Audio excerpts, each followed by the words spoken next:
Suite à un problème d'enregistrement de ma voix lors du tournage de la vidéo, la voix que vous allez entendre n'est pas ma voix naturelle. J'ai dû utiliser l'IA pour améliorer le rendu de la caméra. Je m'en excuse d'avance. Merci de votre compréhension. Oui, vous avez bien lu. Et comme je risque de parler d'un sujet qui risque de faire tiquer la morale de la synchro-sainte monétisation de YouTube, je vais prendre quelques précautions. Et il faut toujours prendre ses précautions. Tout à fait. Mais J'ai été célibataire pendant quasiment 1 an, ce qui fait que ma vie intime a été aussi active que la chaîne de Diablo X9. Wow! Oh, la référence de boomer à l'ancienne. Et par extension, je me suis questionné sur la notion du plaisir, de mon plaisir et du rapport aux femmes avec le leur. Et vous, mesdames, vous avez fait des sextoys un empowerment, une libération de votre corps, de votre plaisir, et surtout qu'il est plus dépendant de celui des hommes. Si le cliché des hommes qui ont du mal à satisfaire, à combler leur partenaire à la vie dure, c'est qu'il n'est peut-être pas si galvaudé. Ce qui fait que la jante féminine a totalement accepté, voire embrasser le fait simplement d'avoir et d'utiliser un sextoy. Aussi bien pour les femmes célibataires que les femmes en couple qui y voient même une manière d'atteindre un épanouissement total de leur sexualité. Et il faut dire qu'au niveau joujou, eh bien l'industrie innove, déborde d'idées pour vous aider à atteindre le nirvana. quand les lumières s'éteignent, c'est excitant. Fais là que je viens, fais-moi grimper. Je me sens toute chaude, essoufflée. C'est là que je viens, fais-moi crier. Un petit dildo, un romano, un gros vibro, ma libido. Bref, face à tout cela, je me suis posé 2 questions. Est-ce qu'un sextoy, c'est si bien que ça? Et pourquoi c'est aussi tabou chez nous, les hommes? Quand tu parles des hommes, on est d'accord que tu parles des bons gros mecs hétéros, ultra banals, un peu clichés comme toi, hein? Un peu vexant, mais oui. Et pour répondre à cette première question, j'ai fait tout ce que n'importe quelle personne censée aurait fait pour se commander un sextoy. Je suis allé sur Amazon. Oui, mais il y a des sites spécialisés, non?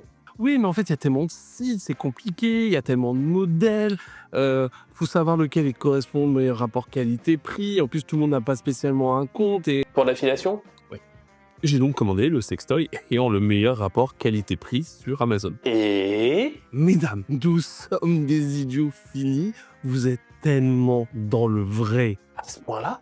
Oui. Mais je vais y aller un peu plus en profondeur. Et pour les hommes, quand on parle de sextoy, on parle essentiellement de ce qu'on appelle des masturbateurs. Sauf que là, j'ai choisi une version électrique, c'est-à-dire que le mouvement dont nous sommes déjà presque experts est géré par l'appareil lui-même. Puis en plus, on est sur une chaîne tech, hein, donc quitte à être un branleur, autant être un branleur qui se recharge en USB. Tout à fait. Et si je dois expliquer comment il fonctionne, je dirais que c'est une sorte d'essoreuse à salade. Sauf que ta salade, c'est une grosse bite. Putain, mais j'essaie d'éviter d'être vulgaire pour une fois en vidéo. Oui, à force d'agiter le truc devant moi, c'est sorti tout seul. Et déjà, on va parler de la bête. Parce que oui, ce sextoy est énorme. Vraiment, le truc qui choque en premier lieu, c'est la taille de ce sextoy. En termes de proportion, il fait la taille de mon avant-bras. Et j'abuse à peine. Alors oui, c'est un produit sur Amazon qui est probablement produit en Chine. Donc pas le plus design qui soit. Mais en fait, quand on regarde tout ce qui se propose sur le marché, on est quand même, en règle générale, sur des trucs assez imposants. Et c'est normal, parce qu'en même temps, il doit être capable de faire entrer votre banane, votre courgette, votre aubergine, voire même votre radis. Sacrée salade, hein. Mais on laisse les tomates cerises à l'extérieur. Donc oubliez l'idée d'avoir un jouet intime un peu discret rangé chez vous. L'avantage de ce design brutaliste fait qu'on pourrait penser qu'il ne s'agit pas d'un sextoy, mais plutôt d'un robot de massage, par exemple. Un robot masseur de bite. Hey! Pourquoi tu me censures? On a dit qu'on essayait d'avoir un truc pas trop beauf, tu te rappelles? Ah ouais, c'est vrai. Putain, ça va être dur de tenir. On va essayer de border le véritable sujet, c'est comment ça fonctionne et est-ce que c'est bien. Celui que j'ai, c'est un sextoy électrique. C'est même ce qu'on appelle un masturbateur automatique. Grosso modo, c'est un peu comme un Tenga, une marque très connue sur les réseaux sociaux, sauf que là, l'utilisateur, il n'est pas actif en soi. Il s'agit en fait d'une base qui va contenir l'électronique et les moteurs, sur laquelle on va installer en fait une chambre en silicone qui sera en contact direct avec votre pénis, un tube en plastique et à son bout une autre entrée en silicone pour simuler les sensations de la pénétration. Donc c'est électronique, donc ça fait quoi exactement? Pour faire simple, ça vibre, ça aspire, ça pivote. Chacune de ces 3 fonctionnalités ont des niveaux d'intensité variables. Par exemple, la fonction de rotation va plus jouer sur les sensations de variation pour procurer un maximum de plaisir à l'utilisateur en fonction de ce qu'il aime le plus. On a 4 boutons, un pour allumer et pour éteindre, et ensuite un bouton spécifique à chaque fonctionnalité sur lesquels on va pouvoir régler les niveaux d'intensité. Sachant qu'à côté, un appui long sur l'une des 3 permettra de l'arrêter. Vous n'êtes pas obligé d'utiliser les 3 en même temps. Au final, vous avez une expérience de masturbation qui est totalement personnalisable. C'est un peu une branlette assistée à la carte? Oui. Bienvenue. Alors pour votre masturbation, moi je vous propose une entrée avec une aspiration de niveau 2, suivie ensuite d'une rotation de niveau 3 enchaînée par une 5, le tout bien sûr accompagné d'une petite vibration de niveau 2. Et bien sûr, pour accompagner cette masturbation délicate, je vous propose un gel lubrifiant à l'eau distillée année 1995, un excellent cru. Très bonne masturbation et jouissance à vous.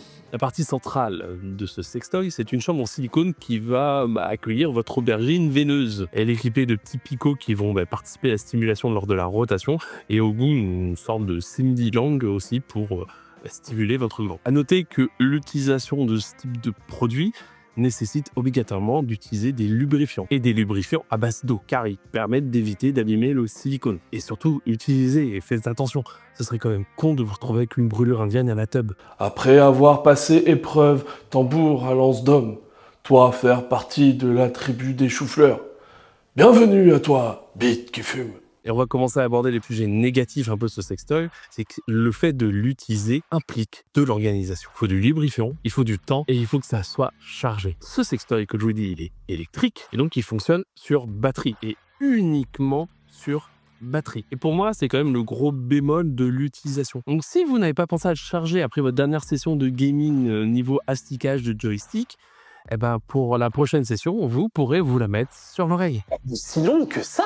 Et quand je vous dis impossible de l'utiliser lorsqu'il est en charge, et vu le temps de charge entre 3 heures et 4 heures, votre envie, elle sera passée entre temps. Et le pire, c'est que l'autonomie, elle est d'environ 30 minutes. Ce qui est dommage, c'est qu'il n'y a pas d'option charge rapide. Mais il y a la décharge rapide à côté. Alors ça dépend de chacun et de votre rapport au plaisir solitaire. Ah, moi je préférais le flipper de l'espace.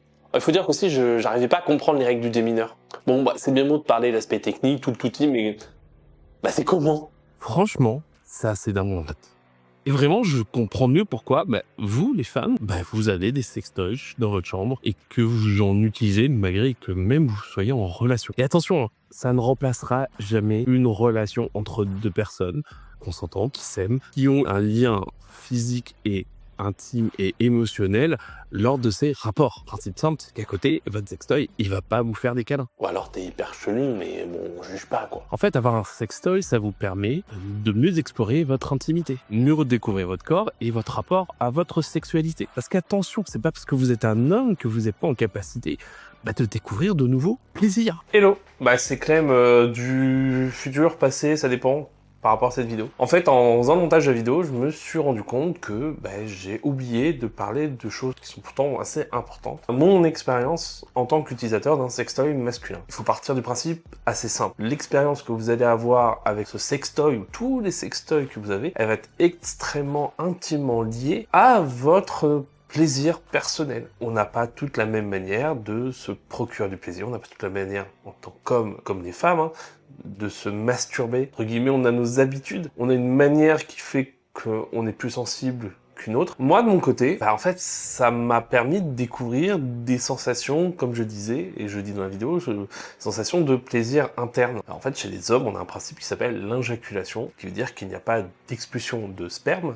En fait, c'est un plaisir interne qui est très intense, qui peut durer très longtemps, qui est assez similaire à l'orgasme féminin. Il faut aussi préciser un truc, c'est ce sextoy, il est conçu pour que vous ayez un orgasme. Donc, il est entre guillemets waterproof. Pour 2 raisons, vous pouvez très bien le nettoyer après utilisation si vous n'avez pas d'orgasme, parce que ça peut arriver, mais vous pouvez quand même prendre du plaisir. Faut aussi sortir de cette finalité que le plaisir masculin ne passe que par l'orgasme. Donc vous pouvez très bien le nettoyer, parce que en fait il y a du lubrifiant, faut l'enlever, c'est un lubrifiant à base d'eau, il faut quand même le nettoyer pour que ce soit le plus propre possible si vous voulez avoir une réutilisation par la suite. Mais aussi, si vous arrivez dans le cas où j'ai déjà réussi à avoir des orgasmes via cet appareil, faut le nettoyer, parce qu'après ça colle, et c'est dégueulasse. Ce produit, il est vraiment conçu pour être utilisé, et pour être nettoyé de fond en comble, pour que ce soit le plus clean possible. Ça va énormément dépendre de votre rapport au votre plaisir, comment vous vous en procurez, si vous permet d'en découvrir des potentiels nouveaux. Et en fait, c'est le principe justement de ces différents modes, en plus qui ont plusieurs niveaux d'intensité, donc de vibration, de mode d'aspiration ou de rotation. L'idée, c'est que vous retrouviez votre compte quand vous l'utilisez. Donc ça, c'était un truc que je voulais vraiment absolument parler, parce qu'en fait, je me suis rendu compte que je parlais très peu de cette notion de l'utilisation, en fait. Et l'utilisation, c'est bête, c'est un sextoy, c'est un test, faut en parler. Bien sûr, ça dépend de chacun, c'est ce que je vous dis. L'idée, c'est que potentiellement, vous pouvez trouver votre compte là-dedans. Et je l'espère pour vous, si vous décidez de vous en procurer un. L'important, c'est la notion de plaisir, et que cette notion de plaisir, elle vous soit bénéfique à vous, mais qu'elle puisse aussi être bénéfique dans votre relation avec votre partenaire. Ça peut être aussi un élément de jeu dans un couple. Vous avez le droit d'être en couple, vous avez le droit d'avoir des sextoys, vous avez le droit de les utiliser en couple. Et on va quitter l'aspect test pour parler de trucs un peu plus profonds. T'aimes quand c'est profond, hein, petite sale. Eh oh, on se calme. Désolé, je suis dans un mood un peu bizarre, mais je pense que c'est Laura l'autre con là, dans la pièce à côté.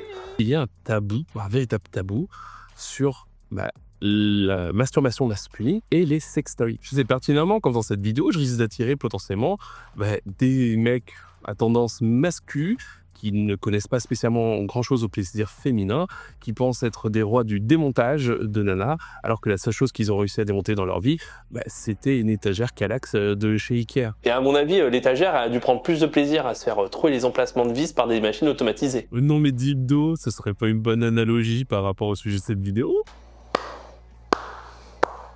Donc oui, avoir un sextoy, c'est un sujet qui est extrêmement tabou chez les hommes. Parce que en fait, on s'est construit autour du fait que notre sexualité hétéronormée, en tout cas, elle est binaire. Soit on se masturbe à la main, soit on a des rapports sexuels avec notre partenaire. Et comme les hommes homosexuels, bisexuels, ils ont une sexualité, une ouverture d'esprit qui est plus importante, qui sont plus à même d'utiliser ce type de sextoy. L'utilisation de sextoy masculin est rapidement associée à l'homosexualité. Et donc, pour certaines personnes qui en plus se considèrent hétéros, ça peut être quelque chose d'extrêmement compliqué à assumer. Et c'est là où vous, mesdames, vous faites preuve d'une plus grande ouverture d'esprit, d'une plus grande intelligence émotionnelle sur ces sujets. Et c'est pas nouveau, il faut le rappeler, pas que sur ces sujets. Alors oui, l'essor du plaisir féminin via les sextoys, il est aussi expliqué par le fait que le corps féminin est extrêmement plus complexe, entre guillemets, que celui des hommes. Par exemple, les femmes ont des zones érogènes extrêmement nombreuses qui peuvent leur procurer des sensations de plaisir, alors que nous, on est quand même extrêmement binaire. On est juste fier d'avoir un service 3 pièces et que le stimuli ne passe que par là. Rappelons un truc très important,